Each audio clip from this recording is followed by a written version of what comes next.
జై శ్రీరామ్. నమస్కారం అందరికి. లాస్ట్ ఎపిసోడ్ లో శ్రీరాముని జననం ఎలా అయిందో తెలుసుకున్నాం. మరి ఈ రోజు వీడియోలో విశ్వామిత్రుడు రామలక్ష్మణుల్ని తన ఆశ్రమానికి ఎందుకు తీసుకుని వెళ్లారో తెలుసుకుందామా.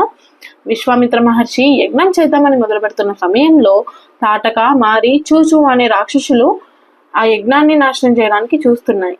తన యజ్ఞాన్ని విజయవంతంగా పూర్తి చేయాలన్న ఆశతో విశ్వామిత్రుడు అయోధ్యకు రాజైన దశరథ మహారాజు దగ్గరికి వెళ్ళి సహాయం అడిగారు. విశ్వామిత్రుడు మహారాజుతో ఇలా అన్నారు: మహారాజా, నాదొక విన్నపం. మీ కుమారుడు అయిన రాముడు మరియు లక్ష్మణుడు చాలా ధైర్యవంతులు, శౌర్యవంతులు. వాళ్ళిద్దరిని నాకు సహాయంగా పంపించండి. వాళ్ళు నా యజ్ఞాన్ని రక్షించడానికి సరిపోతారు అని అన్నారు. అప్పుడు దశరథ మహారాజు మనసులో ఇలా భయపడతారు: చిన్న వయసులోనే యుద్ధం చేయగలరా అని.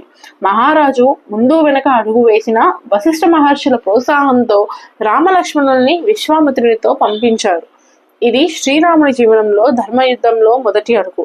అలా విశ్వామిత్రునితో తన ఆశ్రమానికి వెళ్ళగా మహర్షి రాముడితో ఇలా అన్నారు: రామ, ఆ రాక్షసులు నా యజ్ఞాన్ని భంగం చేస్తున్నాయి. నీవు ఆ తాటకని సంహరించమని చెప్పారు. కానీ రాముడు సంకోచిస్తూ మనసులో ఇలా అనుకున్నారు: తాటక ఒక రాక్షసి, కానీ ఆమె ఒక స్త్రీ.